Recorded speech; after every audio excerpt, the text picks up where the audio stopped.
இயேசு கிறிஸ்துவின் நாமத்தினாலே இந்த வேத தியானத்திற்கு உங்களை வரவேற்பதில் நான் ரொம்ப சந்தோஷப்படுகிறேன். உடன்படிக்கை என்கிற தலைப்பின் கீழ் நாம் தியானித்து கொண்டு வருகிறோம். இன்றைக்கும் கொஞ்சம் நேரம் அதை குறித்து ஆழமாக நாம் தியானிக்க இருக்க போகிறோம். கடந்த நாட்களிலே இந்த மோசேயின் உடன்படிக்கையின் மூலமாக எதிர்காலத்திற்கு கர்த்தர் கொடுக்கக்கூடிய தீர்க்க தரிசன வார்த்தைகள் என்ன என்பதை நாம் தியானித்தோம். இன்றைக்கு ஒரு 3 பாயிண்ட் தியானித்தோம். இன்றைக்கு 4வது பாயிண்ட்டுக்கு நேராக நான் கடந்து செல்ல போகிறோம். அதாவது ஏற்கனவே சொன்னது போல 4வது காரியம் என்னவென்று சொன்னால், கடவுள் முதலாக ஒரு கார்ப்பரேட் என்று சொல்லக்கூடிய ஒரு ஒருங்கிணைந்த இல்லை பல பேர் சேர்ந்த ஒரு ஆராதனை முறை அல்லது ஒரு நெறிமுறையை இந்த உடன்படிக்கையின் மூலமாக இஸ்ரவேலுக்கு அவர் என்ன பண்ணுகிறார், அறிமுகப்படுத்துகிறார். இந்த நெறிமுறை தான் எதிர்காலத்திலே சபை என்று என்ன பண்ணுகிறது, உரிமாறி வருகிறது.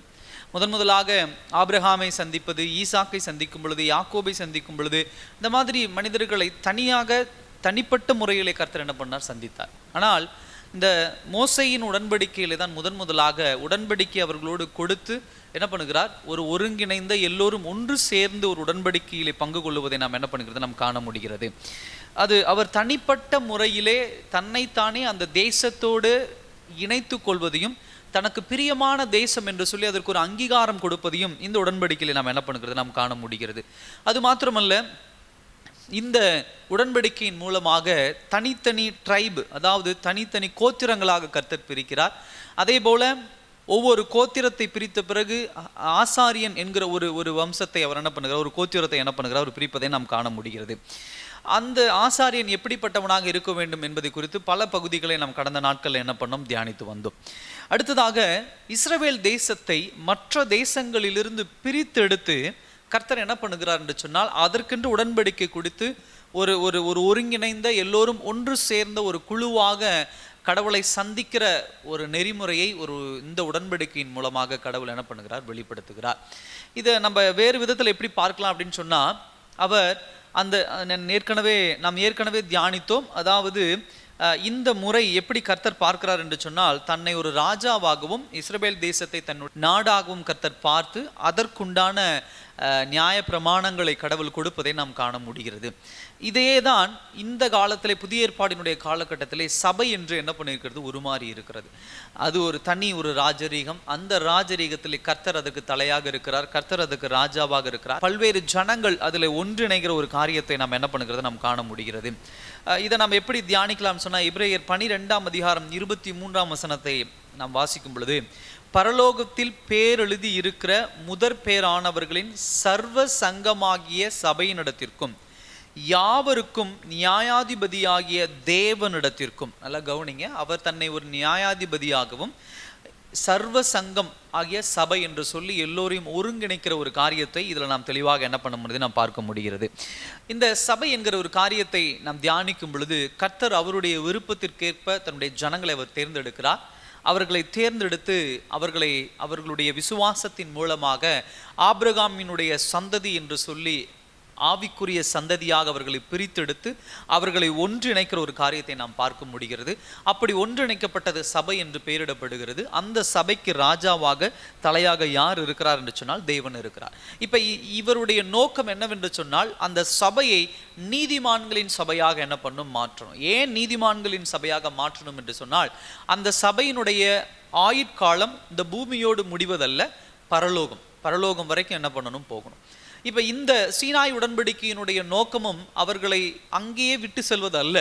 இதுவரைக்கும் பல ஜனங்கள் வனாந்தரத்திலே மரித்து போனார்கள். கர்த்தர் இங்கு அவர்களுக்கு இந்த நெறிமுறைகளை ஏன் கொடுக்கிறார் என்று சொன்னால், இந்த நெறிமுறைகளை கொடுத்து அவர்களை அடுத்த கட்டமாகிய கானானுக்குள்ளே கொண்டு செல்ல வேண்டும் என்கிற ஒரு நோக்கத்திலே கர்த்தர் என்ன பண்ணுகிறார், இந்த உடன்படிக்கையை கொடுக்கிறார். சபையாகிய நீங்களும் நானும் உருவாக்கப்பட்டதின் நோக்கமும் அப்படிதான் என்ன பண்ணுகிறது, இருக்கிறது. அப்போ இந்த காரியத்தை நம்ம எப்படி புரிந்துக்கலாம் அப்படின்னு சொன்னால், சபையினுடைய நோக்கம், சபையினுடைய திட்டம் எப்பொழுது வெளிக்கொண்டு வரப்படும் என்று சொன்னால், இயேசு கிறிஸ்துவினுடைய 2ஆம் வருகையின் போது அல்லது பரலோகம் செல்லும் பொழுதுதான் அதனுடைய முழு நோக்கமும் முழு திட்டத்தையும் நாம் என்ன பண்ண முடியும், நாம் காண முடியும். நல்லா கவனிங்க. இப்ப சபையாகி நீங்களும் நானும் எப்படி இந்த உலகத்திலிருந்து தேர்ந்தெடுக்கப்பட்டோம் என்று சொன்னால், முதலாவது கர்த்தர் நம்மை தேர்ந்தெடுக்கிறார், 2வது நம்மை விடுதலை செய்கிறார், 3வது நம்மை புதுப்பிக்கிறார். புதுப்பிக்கப்பட்டு பிறகு அவருடைய சத்தியங்களை நமக்கு வெளிப்படுத்தி தினம்தோறும் நாம் எப்படி நடக்க வேண்டும் என்று சொல்லி ஒரு வழிகாட்டியாக கடவுள் என்ன பண்ணுகிறார் இருக்கிறார். இதையே தான் நம்ம எங்கே பார்க்க முடியுது அப்படின்னு சொன்னால் இஸ்ரவேல் ஜனங்கள் மத்தியிலையும் பார்க்க முடியுது. அது மாத்திரமல்ல, சபையாகிய உங்களுக்கும் எனக்கும் தன்னுடைய பெரும் தியாகத்தை அவர் செய்திருக்கிறார். தன்னுடைய சரீரத்தை ஒப்பு கொடுத்திருக்கிறார். ரத்தத்தை சிந்தி உங்களையும் என்னையும் இந்த சபையை மீட்டெடுத்திருக்கிறார்.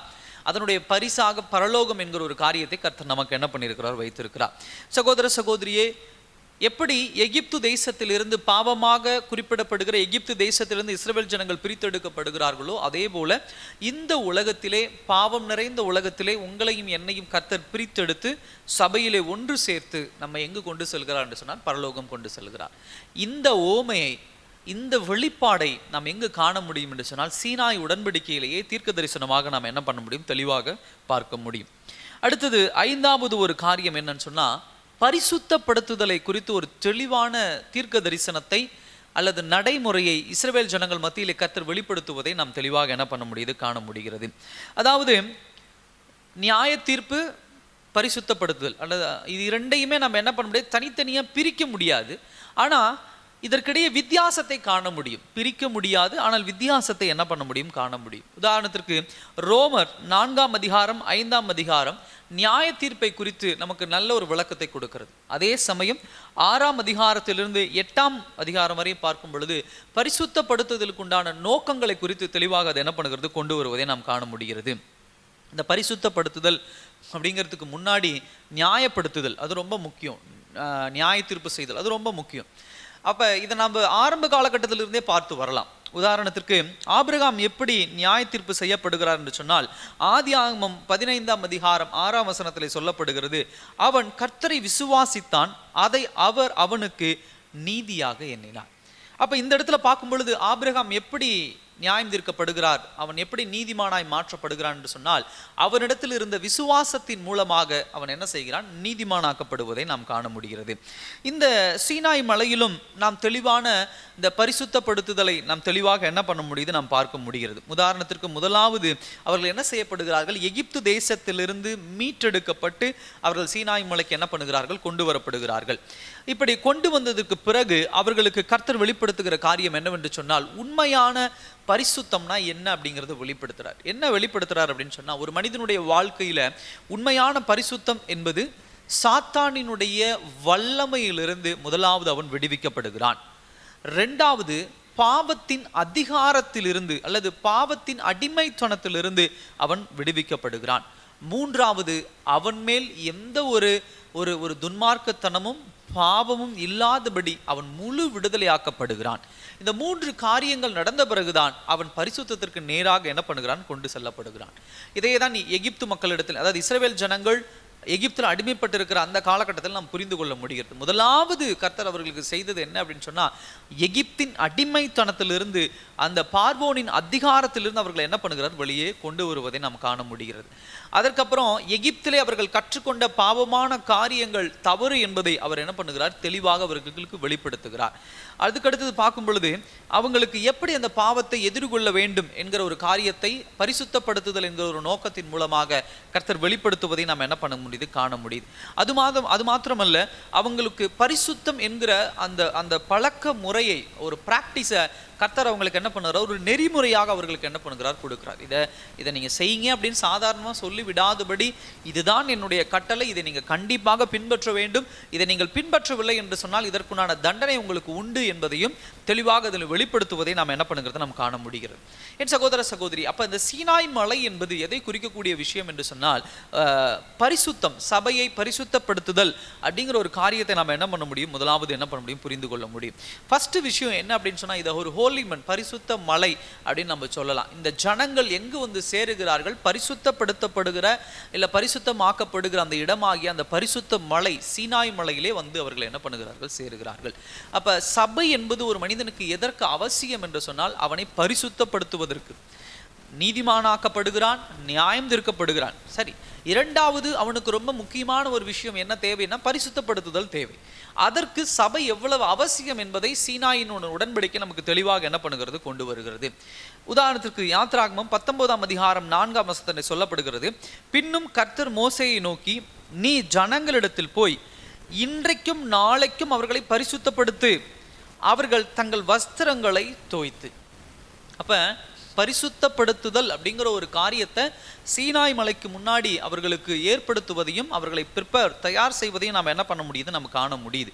அப்போ அவங்க ஒரு பொசிஷனலாக அவங்க தங்களுடைய இடத்திலே பரிசுத்தமாக்கப்படுதல் அப்படிங்கிறது எப்படி அவங்க உணர்றாங்க அப்படின்னு சொன்னால், அதாவது ஒரு வெளி தேசமாகிய எகிப்து தேசத்திலிருந்து மீட்டு கொண்டு வருவது மாத்திரமல்ல, அதையெல்லாம் தாண்டி அவர்கள் என்ன செய்யப்படுகிறார்கள் என்று சொன்னால் பிராக்டிக்கல் முறையிலே, செய்முறையிலே அவர்கள் என்ன பண்ணுகிறார்கள், பரிசுத்தப்படுத்தப்படுகிறார்கள். அடுத்ததாக இதில் நாம் தெளிவாக பார்க்கும் பொழுது யாத்திராகமம் 19ஆம் அதிகாரம் 10ஆம் வசனத்தில் பார்க்கும்போது, பின்னும் கர்த்தர் மோசேயை நோக்கி, நீ ஜனங்களிடத்தில் போய் இன்றைக்கும் நாளைக்கும் அவர்களை பரிசுத்தப்படுத்து, அவர்கள் தங்கள் வஸ்திரங்களை தோய்த்து அப்படிங்கிற ஒரு ப்ராக்டிக்கல் சான்டிஃபிகேஷன், அதாவது ஒரு நடைமுறையிலே பரிசுத்தத்திற்கு எப்படி தங்களை மாம்சத்தை தயார்படுத்தி கொள்ள வேண்டும் என்பதை அந்த இடத்துல அவர் என்ன பண்ணுகிறார், தெளிவுபடுத்துகிறார்.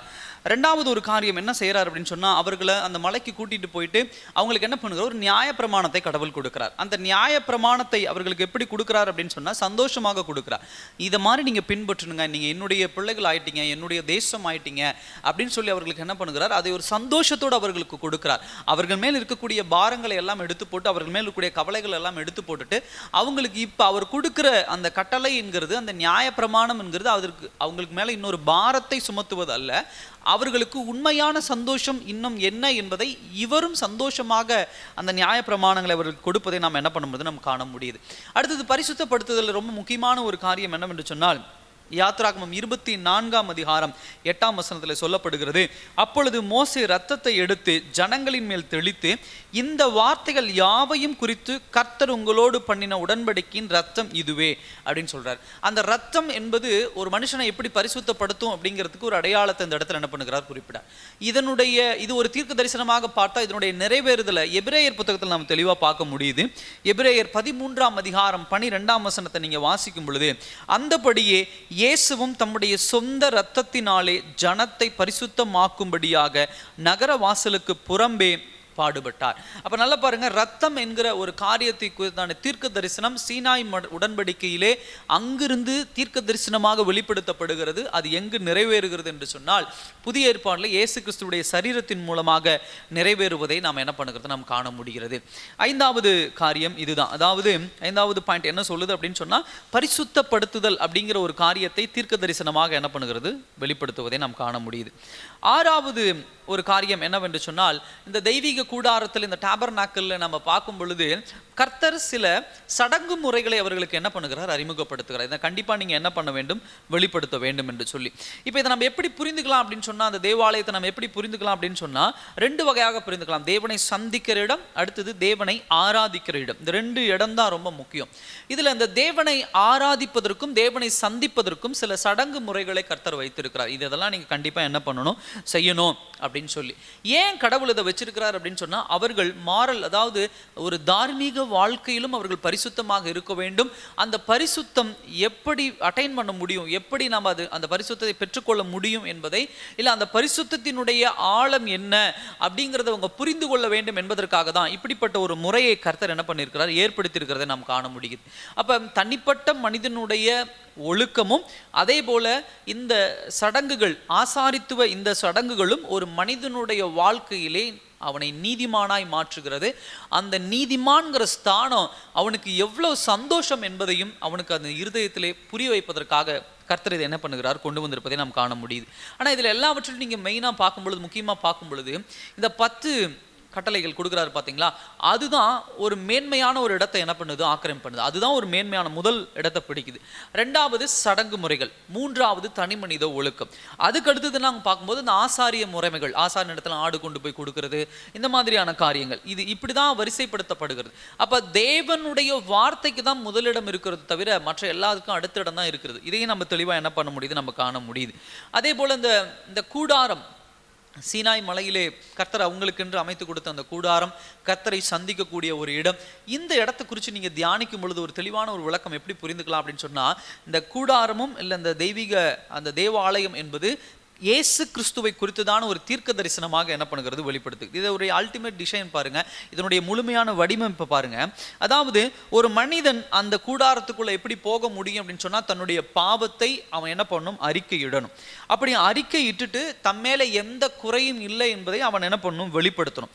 அப்ப அவனுடைய இருதயம் இந்த காரியத்துக்கு தயாராக இருந்தாதான் அந்த கூடாரத்துக்குள்ள போய் அவன் என்ன பண்ண முடியும், தேவனை சந்திக்க முடியும். உள்ள முதல் என்ட்ரியா அவன் போக முடியும். மகா பரிசுத்த ஸ்தலத்துக்குள்ள போக முடியாது, ஆனால் அந்த கூடாரத்துக்குள்ள நெருங்குவதற்கு. இதே தான் கிறிஸ்துவை நாம் சந்திப்பதற்கு. முதலாவது என்னுடைய பாவத்தை நான் ஒப்புக்கொள்ள வேண்டும், ஒப்புக்கொண்ட பாவத்தை நான் அறிக்கையிட வேண்டும், என் இருதயத்தை சுத்தப்படுத்தணும். இருதயத்தை சுத்தப்படுத்தும் பொழுதுதான் யோவான் புத்தகத்தில் சொன்னது போல, என் இருதயமே தேவனுடைய ஆலயம், அவர் அங்கு என்ன பண்றாரு, இங்கு வந்து என் மேல் வாசம் பண்ணுகிறார் என்கிறத நம்ம என்ன பண்ண முடியும், உணர முடியும். இந்த பாயிண்ட் எல்லாம் இதில் ரொம்ப நீங்கள் என்ன பண்ணணும், கவனிக்கணும். அடுத்தது இந்த தேவாலயம் அப்படிங்கிறத நம்ம எப்படி புரிந்துக்கலாம் அப்படின்னு சொன்னால், இதை ஒரு காங்கிரிகேஷன், இன்னைக்கு சபை அப்படின்னு சொன்னால் அது எப்படி புரிந்து கொள்ளுகிறார்கள் என்று சொன்னால், ஒரு கூட்டம் கூடுவதற்குண்டான ஒரு கூடாரம், இதுதான் சபை அப்படின்னு என்ன பண்ணுறாங்க, புரிந்து கொள்கிறாங்க. ஆனால் அது மாத்திரமல்ல, பைபிளில் நம்ம வேதாகமத்தில் இன்னும் சில பாயிண்ட் கூட இந்த கூடாரத்தை குறித்து பேசப்படுகிறது. உதாரணத்திற்கு என்னாகம புத்தகத்தை நீங்கள் வாசிக்கும் பொழுது 17 அதிகாரம் 7ஆம் வசனத்தில் பார்க்கும் பொழுது, அந்த கோல்களை மோசே சாட்சியின் கூடாரத்திலே கர்த்தருடைய சமூகத்தில் வைத்தான். அல்ல கவனிங்க, இங்கே இந்த டாபர்நாக்கல் என்று சொல்லப்படுகிற தேவனுடைய கூடாரம், தெய்வ ஆலயம் என்பதற்கு இன்னொரு பேர் கொடுக்கப்படுகிறது. என்ன பேர் கொடுக்கப்படுகிறதுனா, சாட்சியின் கூடாரம். அப்போ இந்த தேவாலயத்தை 2 வகையாக நம்ம ஒன்று என்ன பண்ணலாம், பிரித்து கொள்ளலாம். ஒன்று டென்ட் ஆஃப் மீட்டிங் அப்படின்னு சொல்லலாம், அதாவது தேவனை சந்திக்கும் இடம். 2வது சாட்சியின் கூடாரம். அது என்ன சாட்சியின் கூடாரம் அப்படின்னு சொல்லி நம்ம பார்க்கணும் அப்படின்னு சொன்னால், 2 வகையாக நம்ம அதை புரிந்து கொள்ளலாம். முதலாவது என்ன அப்படின்னா, தேவன் எவ்வளவு பரிசுத்தமானவர் என்பதற்குண்டான சாட்சி தான் அந்த தெய்வீக கூடாரம். 2வது, பாவம் செய்தவர்கள் எவ்வளவு பயப்படணும், பரிசுத்தம் உள்ளவர்கள் எவ்வளவு சந்தோஷத்தோடு தெய்வ பக்தியோடு கர்த்தரிடத்துல சேரும். அதாவது ஃபியர், பயம் அப்படிங்கிறத நம்ம 2 வகையாக பிரிச்சுக்கலாம். ஒன்று பக்தியாக பிரிச்சுக்கலாம், இன்னொன்று குற்ற உணர்ச்சியாக பிரித்து கொள்ளலாம். இப்போ அந்த தேவ சமூகத்திற்குள்ளே வரும் பொழுது தெய்வ பக்திங்கிற பயத்தோடு தான் வரணுமோ தவிர, குற்ற உணர்ச்சிங்கிற ஒரு பக்தியோடு என்ன பண்ணக்கூடாது, வரக்கூடாது. அதை குறித்ததான ஒரு சாட்சி, நான் தெய்வ பக்திங்கிற சாட்சியில் வந்திருக்கிறேன்னா, இல்லை குற்ற உணர்ச்சிங்கிற ஒரு சாட்சியில் நான் வந்திருக்கிறேன்னா, அது தெளிவாக என்ன பண்ணலாம், இதில் பார்க்கலாம். அடுத்தது இந்த கூடாரத்தில் முக்கியமாக இருக்கக்கூடிய ஒரு விஷயம் என்னென்னா, கற்பலகை. தேவன் கொடுத்த அந்த 10 கட்டளைகளும் எழுதப்பட்ட ஒரு கற்பலகை வைக்கப்படுது. அது எதை குறிக்குது அப்படின்னு சொன்னால், அது எதை சாட்சிப்படுத்துது, அது எதை சாட்சியாக கூறுது அப்படின்னு சொன்னால், தேவன் எவ்வளவு நீதியை நம்ம இடத்துல எதிர்பார்க்கிறார், எவ்வளவு நீதியுள்ள மனுஷனா நம்ம வாழணும் அப்படிங்கிறத அவர் வெளிப்படுத்துகிறார் அப்படிங்கிறத அந்த கற்பலகை என்ன பண்ணுகிறது, குறிப்பிடுகிறது. அது மாத்திரமல்ல, இந்த இடம் மெயினாக ஃபஸ்ட்டாக கர்த்தர் எதுக்கு உருவாக்குனார் அப்படின்னு சொன்னால், அவரும் அவருடைய பிள்ளைகளும் சந்திக்கிற ஒரு தனிப்பட்ட இடமாக கர்த்தர் என்ன பண்ணுகிறார், அதை பார்க்கிறார். ஏன் அப்படின்னு சொன்னால், அவர்கள் கர்த்தரை சந்திக்கும் பொழுது தங்களுடைய வாழ்க்கையிலே தாங்கள் கடந்து வந்த பாதையை நினைப்பதற்கும் அதற்கு நன்றி சொல்வதற்கும் மாத்திரமல்ல, நான் இனி பாவம் செய்யக்கூடாது அப்படிங்கிற ஒரு பலத்தை அவர்கள் பெறுவதற்கும் அது ஒரு மிகப்பெரிய ஒரு பயனுள்ளதாக என்ன பண்ணுகிறது இருக்கிறது. அது மாத்திரமல்ல, கர்த்தரை சந்திக்கும் போதெல்லாம் தங்கள் புதுப்பிக்கப்பட்ட அந்த சந்தோஷத்தை அவர்கள் என்ன பண்ணுகிறார்கள், உணர்கிறார்கள். இப்படிப்பட்ட ஒரு மீட்டிங், இப்படிப்பட்ட ஒரு சந்திப்பு பாவ வாழ்க்கையில் அவர்களுக்கு இருக்கும் பொழுது, அதாவது எகிப்திய வாழ்க்கையில் அவர்களுக்கு கிடையாது. இன்றைக்கு சபை என்பதும் அப்படிதான். உலக பிரகாரமான ஒரு வாழ்க்கை வாழும்போது நமக்கு இப்படிப்பட்ட ஒரு சந்திப்பு கிடையாது. என்னைக்கு ஆண்டவருக்குள்ள ரட்சிக்கப்பட்டு தேவனாலே இயேசு கிறிஸ்துவின் ரத்தத்தாலே நீதிமானாக்கப்படுகிறோமோ, அவர்களுக்கு மாத்திரம்தான் சபை என்பது ஒரு சந்தோஷமுள்ள ஒரு இடமாக தெரியும். இல்லை அப்படின்னா அது ஒரு கஷ்டமான இடமாக தெரியும், ஒரு தூக்கம் வருகிற ஒரு இடமாக தெரியும், இல்லை ஒரு சலிப்புள்ள ஒரு இடமாக தெரியும். கர்த்தரை சந்திப்பதுங்கிறது எவ்வளோ சந்தோஷமானது, அவரை ஆராதிப்பதுங்கிறது எவ்வளோ மகிழ்ச்சியானது என்பதை வெளிப்படுத்துவதற்கு தான் கர்த்தர் இந்த கூடாரத்தை ஒரு முக்கியமான ஒரு நோக்கத்தோடு என்ன பண்ணுகிறார், அவர் கொடுப்பதை காண முடியுது. அது மாத்திரமல்ல, இந்த கூடாரத்திலே தெய்வ வசனங்கள் அவர்களுக்கு ஞானமாக அறிவாக ஊட்டப்படுவதை நாம் என்ன பண்ண முடியுது, நாம் காண முடிகிறது. என் சகோதர சகோதரியே, இதில் 2 விஷயம் நீங்கள் பார்க்கலாம். ஒன்று ரெஸ்ட்ரிக்ஷன், சில ரெஸ்ட்ரிக்ஷன் ஆண்டவர் வச்சிருக்காரு, சில தடைகளை ஆண்டவர் வச்சிருக்கிறாரு, சில பணிவிடைகளை தேவன் வைத்திருக்கிறார். ஏன் இது 2ஐயும் கர்த்தர் வைத்திருக்கிறார் அப்படின்னு சொன்னால், இந்த ஜனங்களுக்குள்ள 3 விஷயம் ரொம்ப உணர்ந்தவர்களாக இருக்கணும். முதலாவது பரிசுத்தத்தை உணரணும், 2வது பாவத்தை உணரணும், 3வது குற்ற உணர்ச்சி. இந்த 3 காரியங்கள், இந்த 3 காரியங்கள் ரொம்ப ஒரு டிமாண்டாக இருக்குது இந்த கூடாரத்தில். சபையிலும் அப்படிதான். சபைக்குள்ளே நீங்கள் வரும் பொழுது பரிசுத்தப்படுத்துதல் ஒரு முக்கியமான அங்கமாக இருக்கணும். அதுக்கு பாவத்தை உணரணும், குற்ற உணர்ச்சி நமக்குள்ளே வரணும். குற்ற உணர்ச்சி இல்லை, நான் ரொம்ப பரிசுத்தவான் அப்படின்னு நம்ம யாரும் என்ன பண்ண முடியாது, நம்மள சொல்லிக்க முடியாது. அன்றைக்கி தேவாலயத்தில் போய் ஒருவன் தான் பாவி என்று அறிக்கையிடுகிறான், இன்னொருவன் தான் பாவம் செய்யலை நான் மேன்மையானவன் அறிக்கையிடுறான். ஆனால் அந்த தேவாலயத்தில் யாருடைய ஜெபம் கேட்கப்பட்டதுன்னா, யார் பாவி என்று தன்னை அறிக்கையிடுகிறானோ அவன் தான் என்ன பண்ணுகிறான், ஏற்றுக்கொள்ளப்படுகிறான். ஏன் அவன் பாவி என்று அறிக்கை இடுகிறான் அப்படின்னு சொன்னால், தன்னுடைய குற்ற உணர்ச்சி அவனுக்குள்ள என்ன பண்ணுது, வெளிப்படுது. இன்றைக்கு சபைகள் எப்படி பயன்படுத்தப்படுகிறது அப்படிங்கிறது மிகப்பெரிய ஒரு கேள்வியாக இருக்கிறது. இன்றைக்கு அது ஒரு என்டர்டெயின்மெண்ட் இடமாக, ஒரு பொழுதுபோக்கு இடமாக, அல்லது என் வாரம் ஃபுல்லாக நான் வேலை செய்கிறேன், அந்த ஒரு நாள் ஒரு சந்தோஷமாக எல்லாரையும் பார்த்து ஒரு மகிழ்ச்சியாக இருக்கணும் நான் அந்த இடத்துல, அது ஒரு மெயின் தீமாக முக்கியமான ஒரு கருத்தாக மாறி விடுகிறது. ஒரு ஜோக் பண்ணுகிற ஒரு இடம், இந்த மாதிரியான காரியங்கள்.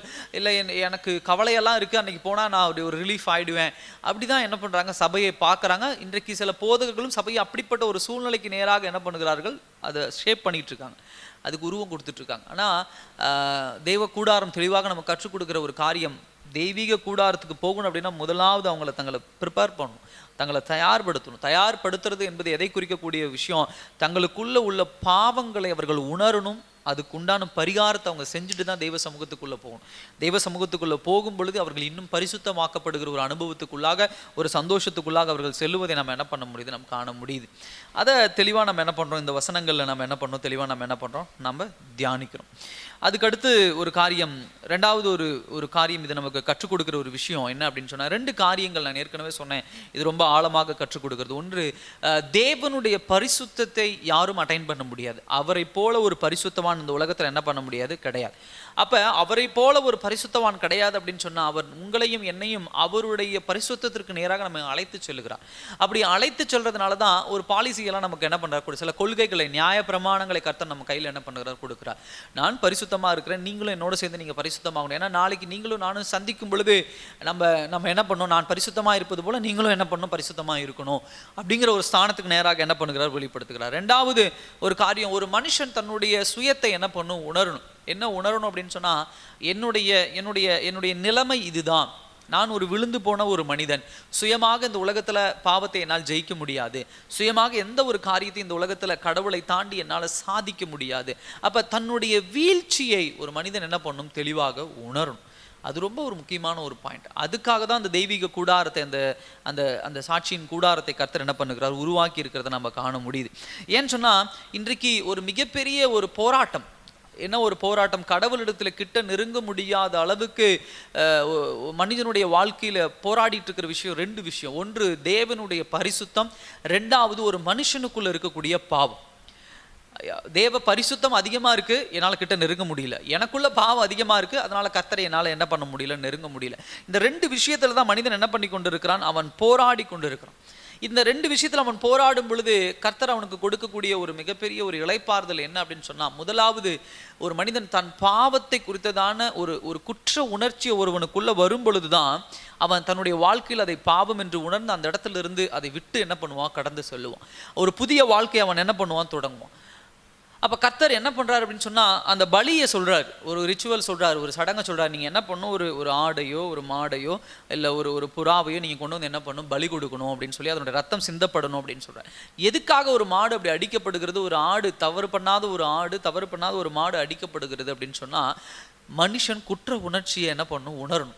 எப்படி உணரணும் அப்படின்னு சொன்னால், கடவுள் மகா பரிசுத்தமானவர், நான் விழுந்து போன மனிதன், நான் பாவி, நான் கடவுளை என்ன பண்ண முடியாது, சந்திக்க முடியாது, தகுதி இல்லாமல் இருக்கேன். ஆனால் என்னுடைய தகுதி இல்லாத இந்த காரியம் என்ன என்பதை நான் உணர்ந்துட்டு அந்த குற்ற உணர்ச்சி எனக்குள்ளே வந்துருச்சு.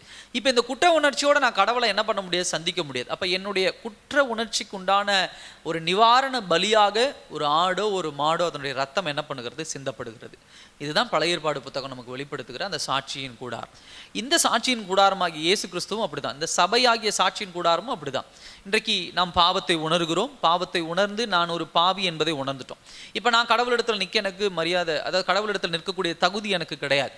நான் குற்ற உணர்ச்சி எனக்குள்ளே வந்துருச்சு. இப்போ குற்ற உணர்ச்சியோட கடவுளுக்கு முன்னாடி போய் நான் முகத்தை வச்சுட்டு என்ன பண்ண முடியாது, நிற்க முடியாது. நான் ஒரு பாவி ஆண்டவரே, நான் ஒரு தவறு செய்தவன், நான் இந்த குற்ற உணர்ச்சியோடு நான் உங்ககிட்ட வந்து நிற்க முடியாது. அப்போ இதுக்குண்டான ஒரு அட்டோன்மெண்ட், இதற்குண்டான ஒரு பலியாக யார் இருக்கிறார், இயேசு கிறிஸ்துடைய ரத்தம் இருக்கிறது. இல்லை நீ வந்து நிற்கலாம். அதுக்கு என்னன்னா, நீ என்னைக்கு குற்ற உணர்ச்சின்னு உணர்ந்துட்டியோ அந்த குற்ற உணர்ச்சிக்கு உண்டான குற்ற நிவாரண பலியாக இயேசு கிறிஸ்துவனுடைய ரத்தம் இந்த பூமியிலே சிந்தப்படுகிறது.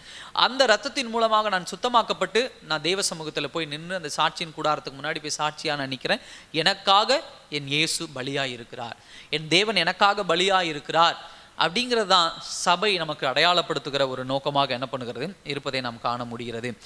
அடுத்தது இன்னொரு விஷயம், நம்ம ரெண்டு சொன்னோம் இந்த விஷயத்தில். ஒன்று சாட்சியின் கூடாரம், இன்னொன்று என்ன அப்படின்னு சொன்னால் டென்ட் ஆஃப் மீட்டிங், தேவனை சந்திக்கிற ஒரு இடம். அதாவது ரெண்டு விஷயம் நடக்குது. முதலாவது, கடவுள் மனிதனை சந்திக்கிறார். ரெண்டாவது, தன் பக்கம் இன்னும் நெருக்கமாக இழுத்து கொள்ளுகிறார். இதுதான் டென்ட் ஆஃப் மீட்டிங். சந்திப்பது மாத்திரமல்ல, தேவனுடைய கூடாரம் என்பது அவர் பக்கமாக நம்ம என்ன பண்ணுகிறார், நெருக்கமாக என்ன பண்ணுகிறார், இழுத்து கொள்ளுகிறார். அதனால தான் கிறிஸ்து என்ன பண்ணார், தனிப்பட்ட முறையிலே மாம்சத்தில் இந்த உலகத்தில் வந்தார். மாம்சத்தில் இந்த உலகத்தில் வந்து நமக்காக என்ன பண்ணார், அவர் ரத்தம் சிந்தி அவர் என்ன பண்ணுகிறார், நம் மத்தியிலே அவர் என்ன பண்ணுகிறார், தெய்வீக கூடாரமாக இருக்கிறார். நல்லா கவனிங்க, யோவான் 1:14 சொல்லுது, அந்த வார்த்தை மாம்சமாகி கிருபையினாலும் சத்தியத்தினாலும் நிறைந்தவராய் நமக்குள்ளே வாசம் பண்ணினார். நல்லா பாருங்க, நமக்குள்ளே அவர் வாசம் பண்ணினார். அவருக்குள்ளே இப்போ நாம் வாசம் பண்ணுகிறோம். அவருடைய பிரசன்னத்துக்குள்ளே நாம் என்ன பண்ணுகிறோம், வாசம் பண்ணுகிறோம். இன்னொரு வசனத்தை கூட நம்ம வாசிக்கலாம். கொலோசியர் 2:9 சொல்லுகிறது, தேவத்துவத்தின் பரிபூரணம் எல்லாம் சரீர பிரகாரமாக அவருக்குள் வாசமாயிருக்கிறது. பரிபூரணம் நமக்கு சரீரத்தில் கர்த்தர் என்ன பண்ணுகிறார், கொடுத்திருக்கிறார். என்ன பரிபூரணம் அப்படின்னு சொன்னா, தேவனை சந்திப்பதற்குண்டான தகுதி. அதுதான் ஒரு மிகப்பெரிய பரிபூரணமாக என்ன பண்ணுகிறது நாம் பார்க்க முடியுது. அப்ப இயேசு கிறிஸ்துவுக்குள்ள ஒரு ஆவிக்குரிய ஒரு ஆவிக்குரிய அனலை, ஒரு ஆவிக்குரிய ஒரு அபிஷேகத்தை நாம் உணர்கிறோம். இந்த ஆவிக்குரிய அபிஷேகம் இயேசு கிறிஸ்துவின் மூலமாக நமக்கு கிடைக்கிறது. அதன் மூலமாக தான் நம்ம என்ன பண்றோம், கர்த்தர் நமக்குள்ளே வாசம் பண்ணுவதையும் நாம் அவருக்குள்ளே வாசம் பண்ணுகிற அந்த அனுபவத்திற்குள்ளாக நாம் என்ன பண்ணுகிறோம், கடந்து செல்லுகிறோம். அப்போ டென்ட் ஆஃப் மீட்டிங் அப்படின்னு சொன்னால் அந்த இடத்துல ரெண்டே பேர் தான், ஒன்று கடவுள், இன்னொன்று மனிதர்கள். இவங்க ஒருவருக்குள்ள ஒருவர் அவருடைய பிரசனத்துக்குள்ள என்ன பண்ணுறாங்க, இவங்க போகிறாங்க, இவங்களுக்குள்ள அவர் என்ன பண்ணுகிறார், வருகிறார். இப்படிப்பட்ட ஒரு அனுபவம் தான் சபை. இன்றைக்கு சபையும் அதுதான் செய்கிறது. சபை என்ன செய்கிறது, நான் இப்போ சபைக்குள்ளே போகும்பொழுது கர்த்தர் எனக்குள்ளே வருவதற்குண்டான தடை என்னங்கிறத நான் உணர்ந்து அதை நீக்கி எடுத்து போட்டுட்டேன் அப்படின்னு சொன்னால் எனக்குள்ளேயும் கர்த்தர் வருகிறார், அவருக்குள்ளேயும் நான் போகிறேன். அவருடைய பிரசன்னம், அதுதான் ஒரு பரிபூரணம். சரீர பிரகாரமாக ஒரு பரிபூரணத்தை உணர்கிற ஒரு இடம்தான் சபை. இதனுடைய அழகான ஒரு தீர்க்க தரிசனத்தை இந்த சீனாய் உடன்படிக்கையிலே நாம் என்ன பண்ணுகிறோம், பார்ப்பதை நாம் என்ன பண்ணுகிறது இந்த இடத்துல நாம் காண முடிகிறது. என் சகோதர சகோதரியை, இந்த காரியங்கள் எல்லாமே நமக்கு கற்றுக் கொடுக்குற ஒரு அழகான ஒரு விஷயம் இதுதான். அடுத்தது கடைசி ஒரு பாயிண்ட், என்ன பாயிண்ட் அப்படின்னு சொன்னால் ப்ராமிஸ் லேண்ட். இந்த உடன்படிக்கையிலே கர்த்தர் அவர்களுக்கு கொடுக்குற அந்த ப்ராமிஸ் லேண்ட் அப்படிங்கிறது ரொம்ப முக்கியம். அவங்களுக்கு கொடுக்கப்பட்ட வாக்கு பண்ணப்பட்ட ஒரு தேசம். இது நமக்கு நல்லா தெரியும். கானான் என்பது எதை தீர்க்க தரிசனமாக உரைக்கிறது என்று சொன்னால் பரலோகத்தை தீர்க்க தரிசனமாக என்ன பண்ணுகிறது, உரைக்கிறது. ஒரு இமேஜ், ஒரு தோற்றத்தை உருவாக்குகிறது. கானான்கிறது செழிப்பான ஒரு தேசம், கானான்கிறது பாலும் தேனும் ஓடுகிற தேசம், கானான்கிறது தேவன் ஆசீர்வதிக்கப்பட்ட ஒரு தேசம். அந்த தேசத்தில் நமக்கு குறை கிடையாது, அந்த தேசத்தில் நமக்கு கவலை கிடையாது, அங்கே தேவனுடைய பாதுகாப்பு நமக்கு உண்டு, அங்கே யாரும் நம்மளை தொட முடியாது, அங்கே கர்த்தர் நமக்கென்று ஒரு நல்ல பலன் வைத்திருக்கிறார். இப்படிப்பட்ட ஒரு இமேஜ், ஒரு தோற்றத்தை உருவாக்கி கொடுக்கிறது. பரலோகத்திற்குண்டான ஒரு தோற்றம் தான் கானானாக நம்ம என்ன பண்ண முடியுது, நம்ம பார்க்க முடியுது. ஆனால் இந்த விஷயத்தில் நம்ம இன்னொரு விஷயம் என்ன புரிந்துக்கலாம் அப்படின்னு சொன்னால், நம்மளுடைய இம்பர்ஃபெக்ட்னஸ், நான் எப்படி சரியில்லாதவனாக இருக்கிறேன், சரியில்லாதவனாக நான் இருக்கிறனால எனக்குள்ள ரெண்டு விஷயம் ஒன்று நடக்கணும். ஒன்று என்ன நடக்கணும் அப்படின்னு சொன்னால், நான் அந்த தேசத்துக்குள்ளே போகாமல் புறந்தள்ளப்படுவது, இல்லைன்னா அந்த தேசத்துக்குள்ளே செல்லுவதற்குண்டான தகுதிப்படுத்தப்படுவது. உதாரணத்துக்கு 40 வருஷம் இந்த கானான் தேசத்துக்குள்ளே போகணும் அப்படிங்கிறதான் பயணப்பட்டு இந்த இஸ்ரவேல் ஜனங்கள் எல்லாம் கிளம்புறாங்க. ஆனால் அவர்களுக்குள்ள இருந்த பாவம் ரொம்ப ஒரு அதீதமாக வெளிப்படும் பொழுது அவர்கள் வனாந்தரத்திலே புறந்தள்ளப்படுகிறார்கள். இப்படி நிறைய பேர் புறந்தள்ளப்படுகிறாங்க. இப்போ சீனாய் உடன்படிக்கைக்குள்ளாக அவர்கள் வரும் பொழுது தகுதிப்படுத்தப்படுகிறார்கள். மீதமெல்லாம் யார் இருக்கிறார்களோ, தெய்வ சத்தத்துக்கு கீழ்ப்படுகிறவர்களாக யார் இருக்கிறாங்களோ அவங்க தகுதிப்படுத்தப்படுகிறார்கள். அப்போ பரலோகத்திற்குண்டான தகுதி என்பது எங்கு தொடங்குகிறதுனா கீழ்ப்படிதலிலும் கீழ்ப்படியாமையிலும். கீழ்ப்படிதல் இருந்தால் தகுதிப்படுத்தப்படுவோம், கீழ்ப்படியவில்லை என்று சொன்னால் தகுதியே இல்லை என்று சொல்லி புறந்தள்ளப்படுவோம். இதை தீர்க்க தரிசனத்தையும் நம்ம இந்த இஸ்ரவேல் ஜனங்களுடைய இந்த சீனாய் உடன்படிக்கையில் நம்ம தெளிவாக என்ன பண்ண முடியுது, நாம் பார்க்க முடியுது. அதாவது பரலோகம் என்பதையும் கானான் என்பதையும் நாம் எப்படி ஒப்பிட்டு கொள்ளலாம் அப்படின்னு சொன்னால், அதுதான் ஜீவனுள்ள ஒரு வாழ்க்கை, அதுதான் ஆசீர்வாதம். இஸ்ரவேல் ஜனங்கள் எகிப்தில் எவ்வளோ அடிமைப்பட்டு கிடந்தாங்க. அந்த அந்த ஸ்லேவரி, அடிமைத்தனம்ங்கிறது எவ்வளோ கொடுமை, ஒரு ஜீவனற்ற ஒரு மரத்து போன ஒரு வாழ்க்கை, உயிர் இருக்கா இல்லையா அப்படிங்கிற ஒரு வாழ்க்கை, அப்படிப்பட்ட ஒரு வாழ்க்கையும் சரி. ஆசீர்வாதம் அப்படின்னு அவங்களுக்கு ஒன்றுமே கிடையாது, சந்தோஷம் மகிழ்ச்சி அவங்க பெற்றுக்கொள்ளுகிறதுக்குன்னு ஒன்றுமே கிடையாது. ஆனால் இதுக்கு எல்லாம் எதிர்ப்பதமாக எது இருக்கிறது? கானான் தேசம் இருக்கிறது. ஒருவேளை நமக்கு இந்த பூமி அப்படிதான், இந்த பூமியில் வாழ்கிற நாட்களும் அப்படிதான். நமக்கு இஸ்ரவேல் ஜனங்கள் எகிப்தில் வாழ்ந்தது போல நம்மளும் எகிப்து அப்படிங்கிற ஒரு பாவம் சூழ்ந்த ஒரு இடத்துல வாழ்ந்து கொண்டு இருக்கிறோம். அப்போ நமக்கு ஜீவனுள்ள வாழ்க்கையை நோக்கி நீங்களும் நானும் ஓடிக்கொண்டு இருக்கிறோம். அப்போ கர்த்தர் நமக்கு கொடுக்கிற ஒரு ஒரு ஒரு மேன்மையான தீர்க்க தரிசனம் அப்படின்னு சொன்னா, கானானை அடையாளப்படுத்தி பரலோகத்தை நமக்கு தெளிவாக்குகிறார். அதாவது பரலோகம் தான் நமக்கு ஜீவனுள்ள ஒரு இடம், பரலோகம் தான் நமக்கு உண்மையான ஆசீர்வாதம். அப்ப ஜீவனுக்கு ஆப்போசிட் அங்க மரணமும் உண்டு. மரணம் எப்படிப்பட்டதாக இருக்கிறது என்று சொன்னால், இயற்கைக்கு, அதாவது ஒரு மனுஷன் சிந்திக்க கூடாத ஒரு நிலைமைக்கு இருக்கு. அதே போல துன்மார்க்கத்தனம் பெருகி வேதனைகள் அதிகமாக இருக்கிற ஒரு இடமாக என்ன பண்ணுகிறது இருக்கிறத நம்ம காண முடியுது. அது மாத்திரமல்ல, கர்த்தர் இந்த ஜனங்களை நீங்க நல்லா கவனிச்சு பாருங்க. கர்த்தர் இந்த ஜனங்கிட்ட இந்த வாக்குத்தத்தத்தை கொடுத்து கூட்டிட்டு வரும்பொழுது ரெண்டு விஷயத்தை நம்ம பார்க்க முடியுது. என்ன அப்படின்னு சொன்னா, ஜீவன் மரணம், இது ரெண்டு தான் பார்க்க முடியுது. கீழ்ப்படுகிறவர்கள் ஜீவனோடு கானானுக்குள்ளே போகிறார்கள், கீழ்ப்படியாதவர்கள் மரணித்து என்ன பண்ணுகிறார்கள்? வனாந்தரத்திலே மரித்து போகிறார்கள். இப்ப ஜீவன் மரணம், இந்த ரெண்டு விஷயம் தான் ரொம்ப முக்கியம். இப்ப ஜீவனுள்ள வாழ்க்கைனா என்ன, மரணித்து போகிற ஒரு வாழ்க்கை என்ன. இப்ப இதுல டிரான்ஸ்ஃபர் பண்ணிக்கலாம், இது நம்ம மாத்திக்கலாம், இல்ல வேற ஒரு இடத்துக்கு சந்தோஷமான ஒரு இடத்துக்கு போயிடலாம். இப்ப ஜீவன் மரணம் இல்லாமல் இன்னொரு இடம் இருக்கு, நம்ம அங்க போய்க்கலாம், அங்க போய் நம்ம வாழ்ந்துக்கலாம் அப்படிங்கிற ஒரு சாய்ஸ் எல்லாம் என்னது கிடையாது. ஒன்று எகிப்து, இல்லை அப்படின்னு சொன்னா கானான். நான் கானானுக்கு தகுதி இல்லை அப்படின்னு சொன்னால் மிடில் இருக்கக்கூடிய வனாந்திர வாழ்க்கையில் நான் என்ன பண்ணுவேன்? மரித்து போயிடுவேன். ஸோ 3 பிளேஸ் தான், இதில் நான் தேர்ந்தெடுக்க முடியாது. இப்போ நீங்களும் நானும் இருந்துகிட்டு இருக்கிற இடம் பார்த்தா வனாந்திரம். அப்போ எனக்கு இருக்கிற ரெண்டே சாய்ஸ் என்ன அப்படின்னா, இந்த வனாந்திரத்திலே மரணித்து போவது, இல்லை அப்படின்னு சொன்னால் பரலோகத்துக்குள்ள ஜீவனோடு நான் என்ன பண்ணுவது? நான் போவது. அப்போ மரணம் என்பது பாவத்திலே மரித்து போனது. அப்போ எனக்கு இருக்கக்கூடிய ஒரு டிரான்ஸ்ஃபர் அப்படின்னு சொன்னால், எனக்கு இருக்கக்கூடிய மாற்றமுள்ள காரியம் அப்படின்னா ஒன்று பரலோகம் இல்லை, நான் எதை மாற்றிக்கலாம்னா நரகம். நரகம் இல்லை, நான் எதை மாற்றிக்கலாம் அப்படின்னா பரலோகம். இதுதான் இஸ்ரவேல் ஜனங்கள் மூலியமாக பரலோகத்தை குறித்ததான ஒரு தீர்க்க தரிசனத்தை நாம் இதில் என்ன பண்ண முடியுது? நம்ம பார்க்க முடியுது. சகோதர சகோதரியே, பரலோகம், இந்த கானான் அப்படிங்கிறது, இந்த வனாந்திர வாழ்க்கை என்பது விசுவாசத்தை ஒரு முக்கிய அடிப்படையாக என்ன பண்ணுகிறது கொண்டு, விசுவாசத்தில் ஜனங்கள் எப்படி கடந்து வராங்க, அவர்களை மீட்கும் போது கர்த்தர் செய்த அற்புதங்களை அவர்கள் காண்கிறார்கள். அந்த அற்புதத்தின் மூலியமாக அவர்களுக்குள்ள எவ்வளோ விசுவாசம் இருக்கிறது, அந்த விசுவாசம் தான் அவர்களை கானானுக்குள்ளே கொண்டு செல்வதையும் நாம் என்ன பண்ண முடியுது? நாம் பார்க்க முடியுது. அடுத்தது என்ன அப்படின்னு சொன்னா, அந்த கேரக்டர் அண்ட் கண்டிஷன் ரெண்டு ரொம்ப முக்கியம். இந்த ஜனங்களுடைய குணாதிசயம், அதே போல அவர்களுடைய சூழ்நிலை ரொம்ப முக்கியம். அவர்கள் இந்த வனாந்தரத்திலே வாழும் பொழுது அவருடைய குணங்கள் எப்படிப்பட்டதாக இருக்கிறது, அவர்களுடைய சூழ்நிலைக்கு எப்படிப்பட்டதாக இருக்குது, அதை பொறுத்து தான் அவர்களுக்கு கானான் தகுதியானதா தகுதியற்றதா என்பதை தேவன் நியாயந்திருக்கிறார். இதே போலதான் நமக்கும். இப்ப இந்த உலகத்துல நம்ம வாழும் பொழுது கர்த்தர் ரெண்டு வகையில நம்மை நியாயந்திருக்கிறார். ஒன்று நம்முடைய குணாதிசயங்கள், ரெண்டாவது சூழ்நிலை. நம்ம எந்த சூழ்நிலைக்குள்ள எப்படி நம்ம ரியாக்ட் பண்றோம், எந்த சூழ்நிலைகளில் நம்ம எப்படி கர்த்தரை நம்ம உயர்த்துறோமா, கர்த்தரை கனவீனப்படுத்துறோமா, கர்த்தருக்கு மகிமை கொண்டு வரோமா, கர்த்தருக்கு அவமானத்தை கொண்டு வருமா, இதை வைத்துதான் நாம் நியாயம் தீர்க்கப்படுகிறோம். பரலோகமா அல்லது நரகமா என்பதை நாம் என்ன பண்ணுகிறோம்? நியாயம் தீர்க்கப்படுவதை நாம் காண முடியுது. அப்ப பர்ஃபெக்ட் ஹோலினஸ், அதாவது பரலோகம் என்பது ஒரு ஒரு ஒரு சுத்தமான, ஒரு பரிசுத்தமான அந்த ஒரு அந்த அதுக்கு ஈக்குவல் எதுவுமே கிடையாது. இந்த பரிசுத்தத்துக்கு இணை எதுவுமே கிடையாது. அப்படிப்பட்ட ஒரு இணையில்லா பரிசுத்தத்துக்கு ஒரு மனுஷன் போகணும் அப்படின்னு சொன்னா, அவனும் தன்னை பரிசுத்தப்படுத்திட்டு தான் போகணும்.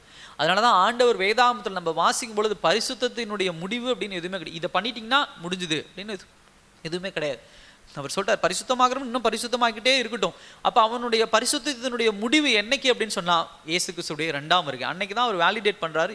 எனஃப், நீ பரிசுத்தம் ஆயிட்ட, உன்னுடைய பரிசுத்தம் மதிப்பளிக்கப்பட்டது, இதோட முடிஞ்சு நீ வா பரலோகம் போலாம் அப்படின்னு கூப்பிட்டு போறாரு. அப்ப பரிசுத்தத்தை நோக்கி நம்ம ஓடிக்கொண்டே இருக்கணும்.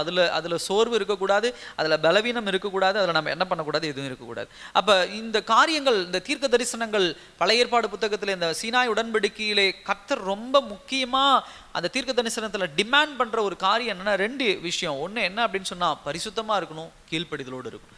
பரிசுத்தமும் கீழ்ப்படிதலும் தான் கானானை தீர்மானிக்கிறது.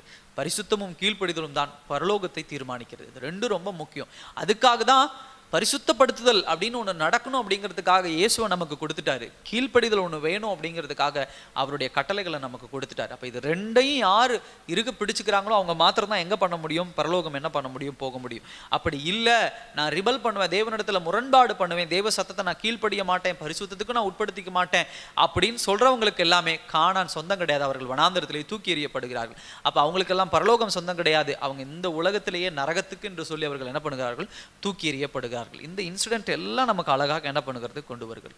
சகோதர சகோதரி, இந்த தீர்க்க தரிசன பகுதி இதோடு முடிவடைகிறது. ரொம்ப அழகாக 7 பாயிண்ட் நம்ம பார்த்தோம். கடந்த 2 வாரங்கள் தியானிச்சோம். இது 3வது வாரம். இந்த 3 வாரங்கள் நீங்க ஒன்று சேர்த்து பார்க்கும் பொழுது கர்த்தர் எல்லாமே உள்ளடக்கிய ஒருவராக கடவுள் இருக்கிறார். கடவுள் ஒரு பார்வையில் மாத்திரம் நம்ம கடவுளை பார்க்கக்கூடாது. அவர் ஒரு நீதி உள்ளவராக பார்க்கணும், அவர் ஒரு இரக்கம் உள்ளவராக இருக்கணும். அவர் ஒரு நியாய பிரமாணத்தை கொடுக்கிறார்னா அந்த நியாய பிரமாணத்தை எப்படி பின்பற்றுகிறோம் என்பதிலையும் அவர் கவனமாக இருக்கிறார். பின்பற்றுவர்களுக்கு ஆசீர்வாதம் உண்டு, அதை பின்பற்றாதவர்களுக்கு அதுக்குண்டான தண்டனை உண்டு. ஸோ அவர் கிருபையும் உண்டு, அவர் பரிசுத்தத்தையும் வெளிப்படுத்துகிறார் அப்படிங்கிறத நாம் பார்க்க. அப்போ ஒரு மனுஷனுடைய ஒரு ப்ரொடெக்ஷன், ஒரு மனுஷனுடைய பாதுகாப்பு என்ன அப்படின்னு சொன்னால் கர்த்தர் அவனுக்கு கொடுக்கிற டிவைன் விஸ்டம், தேவ ஞானம். தேவ ஞானம் தான் ஒரு மனிதனுக்கு உண்டான பாதுகாப்பு. நான் பரலோகம் போகணும் அப்படின்னா எனக்கு உண்டான பாதுகாப்பு என்னன்னா, தேவனுக்கு கொடுத்திருக்கிற ஞானம், விசுவாசத்தை குறித்து, நீதியை குறித்து, பரிசுத்தத்தை குறித்து, நியாயத்தை குறித்து, தெய்வ வசனங்களை குறித்து, அபிஷேகத்தை குறித்து, இப்படிப்பட்ட ஒரு ஞானம் என்னை சுற்றி இருக்கு, தெய்வீக ஞானம். இந்த ஞானம் தான் எனக்கு ப்ரொடெக்ஷன். இதை நான் எப்படி பயன்படுத்துறேன், இதை எனக்கு பாதுகாப்பாக நான் வச்சுக்கிறேன்னா இல்லை இதை நான் உதாசீனப்படுத்துக்கிறேன்னா, இதுக்கு நான் கீழ்ப்படியாமல் போறேன் அப்படின்னு சொன்னா அங்கே தான் எனக்கு பிரச்சனை ஸ்டார்ட் ஆகுது. அங்கே தான் எனக்கு என்ன ஆகுது அப்படின்னா, பரலோகத்திற்கு நான் தகுதி இல்லாதவனாக என்ன பண்ண போறேன், மாறுகிறவனாக நான் என்ன பண்றேன், மாறுறேன். என் சகோதர சகோதரியே, கிருபை ரொம்ப அவசியம். ஆனால் அதே சமயத்தில் நியாயப்பிரமாணமும் ரொம்ப அவசியம். நியாயப்பிரமாணம் தான் எது பாவம் என்பதை நமக்கு கிட்ட கொண்டு வருகிற ஒரு காரியம். இன்றைக்கு கிருபையை குறித்து அதிகம் பேசுகிறாங்க, ரொம்ப சந்தோஷம், ஆமாம். ஆனால் நியாயப்பிரமாணம் இல்லாமல் கிருபை கிடையாது. எது பாவம் என்று முதலாவது பிரித்தறிகிறது என்னவென்று சொன்னால் நியாயப்பிரமாணம் தான். இது சரி, இது தவறு என்று சொல்லி தேவன் வெளிப்படுத்தினது நியாயப்பிரமாணம். அதுக்கே நம்ம முக்கியத்துவம் கொடுக்கல. கிருபை மாத்திரம் எப்படி அது நமக்கு முழுமையாக கிடைக்கும் அப்படிங்கிறதுல, கிருபை என்பதை நான் அடிக்கடி சொல்லுவது உண்டு. வேதவசனத்திலிருந்து சொல்லுகிற வார்த்தை தான் எச்சரிக்கை. கிருபை என்பது நீ இன்னும் பாவம் செய், கர்த்தர் உன்னோடு கூட இருப்பார், உன்னை ஆசீர்வதிப்பார், அது இல்லை. கிருபை என்பது நான் பாவம் செய்யும் போதெல்லாம் எனக்கு எச்சரிப்பு வருது பார்த்தீங்களா, அந்த எச்சரிப்பு தான் கிருபை. கர்த்தர் இன்னும் என் மேல் கன்சர்ன் வச்சிருக்காரு, இன்னும் என் மேலே கவனம் வச்சிருக்கிறார், இன்னும் என்னை நேசிக்கிறார், இன்னும் என் மேல் அன்பா இருக்கிறார் அப்படின்னு அந்த கிருபை எனக்கு என்ன பண்ணுகிறார், கொடுக்கிறது தான், அந்த எச்சரிக்கையை கொடுக்கறது தான் கிருபை. நான் எச்சரிக்கையை தவறும் பொழுது கிருபை என்னை காப்பாற்றாது, அதுக்கு பதிலாக நியாய தீர்ப்பு வந்துடும். நியாய தீர்ப்பு வந்துட்டா நான் என்ன பண்ண முடியாது, பரலோகத்தை சேர முடியாது, பரிசுத்தத்திற்குள்ளாக போக முடியாது, நான் தூக்கி எறியப்படுகிறேன். எப்படி இஸ்ரவேல் ஜனங்கள் வனாந்தரத்திலே மாண்டு போனார்களோ, கானானுக்குள்ளே போகாமல் அவர்கள் தடைபட்டு போனார்களோ, அதே போல நானும் தடைபட்டு பரலோகம் என்கிற ஒரு இடத்தை சுதந்திரிக்க முடியாமல் போய்விடும், நரகத்திற்குள்ளாக நான் தள்ளப்படுவேன் என்பதை இந்த அத்தனை தீர்க்க தரிசனங்களும் நமக்கு வெளிப்படுத்துகிறது. இந்த பகுதியிலே சந்தித்ததில் ரொம்ப சந்தோஷம் அடைகிறேன். மீண்டும் ஒரு பகுதியிலே சந்திக்கும் வரை தேவன் தான் உங்களை ஆசீர்வதிப்பாராக. ஆமென்.